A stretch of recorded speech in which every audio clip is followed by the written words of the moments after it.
Yaoundé sombre dans la distraction permanente parce qu'il n'a pas de réelle solution aux problèmes qui minent le Cameroun.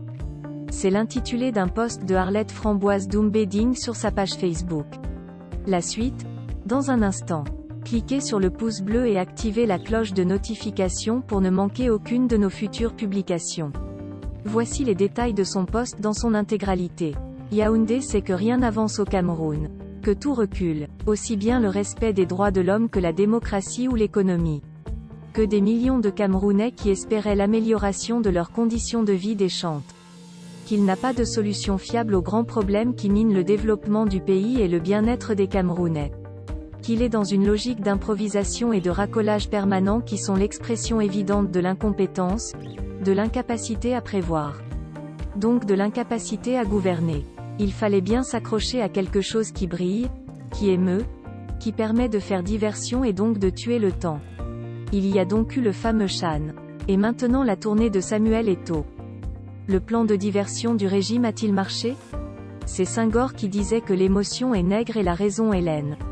On peut ne pas être d'accord avec la brutalité de ses propos. Mais force est de constater que chez beaucoup de Noirs effectivement l'émotion guide les agissements beaucoup plus que la raison. Et c'est pourquoi il est aussi facile d'utiliser un Chan ou l'image d'une star comme Samuel Eto'o pour détourner une bonne partie du peuple des choses qui sont pourtant essentielles à sa vie et à son bien-être. Les libertés, l'emploi, la démocratie et la bonne gouvernance par exemple.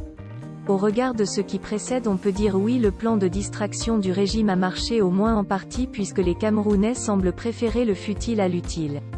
Les gens continuent à mourir au nozo.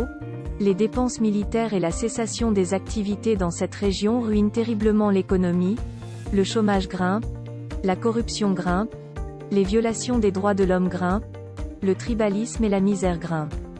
Mais au lieu de s'y pencher sérieusement, on verse dans des distractions. On parle de la tournée de Samuel Eto'o sous bonne escorte.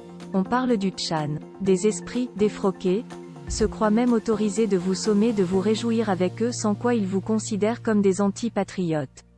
Parce qu'on les a dressés, dans l'idée qu'exiger la démocratie, le respect des droits de l'homme et la bonne gouvernance sont des actes d'incivisme, au sens de la tyrannie. Et que le patriotisme c'est d'applaudir le président de la République quoi qu'il ait fait et quelque chaotique soit son bilan.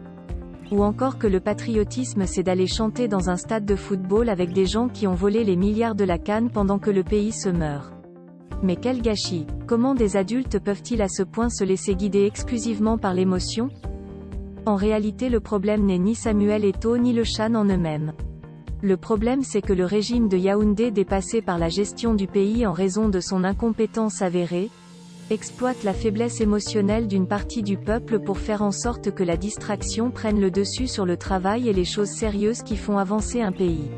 Ce qui est déplorable pour un pays pauvre qui manque de tout et qui plus est, fait face à une guerre fratricide qui menace son unité et son intégrité territoriale.